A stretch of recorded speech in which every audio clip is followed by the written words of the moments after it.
the girl suddenly felt an overwhelming urge to get out of the car.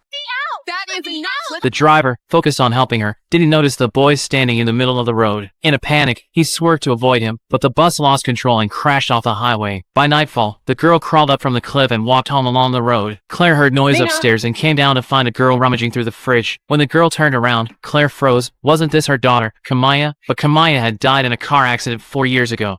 Don't get mad at me. It's not my fault. Something really weird happened. Kamaya seemed unaware, her memories only stretching back an hour, not realizing she had been dead for 4 years. Claire slowly moved closer to Kamaya, trying to see better. Kamaya stared blankly, confused. After eating, she went upstairs to take a shower, and Claire quietly followed. Just as she was about to open the bathroom door, Kamaya suddenly pulled it open. Can you bring me my bathrobe, please?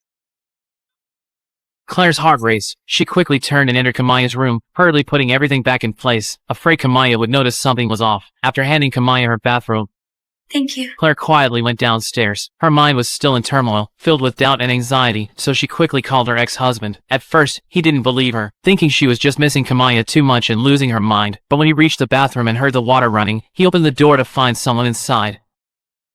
What are you doing? Get out! Both of them stood there stunned, unable to explain what was happening. When Peter got home, Claire immediately told him that Kamaya had returned. Peter was stunned, looking at her ex-husband with a mixture of emotions he couldn't express. Claire introduced Peter as a doctor, and he wanted to ask about the accident, but Kamaya couldn't remember anything. She said she had no recollection of that time and woke up with no idea where she was. Kamaya said she was tired and asked him to leave. Later that night, Rena came home and suddenly heard knocking from the wall. She stopped and listened closely, and then heard 2 more knocks, making her jump. She carefully approached and pressed her ear against the wall, responding with 2 knocks. Soon, she heard an echo from the other side. Just then, Rena's door opened, and she saw Kamaya, causing her to stumble back in shock. Kamaya seemed confused too, feeling that the girl in front of her looked too much like her deceased sister. Rena couldn't understand it. She was the twin sister, so why had Kamaya suddenly grown so much? But this was just the beginning of the strange events.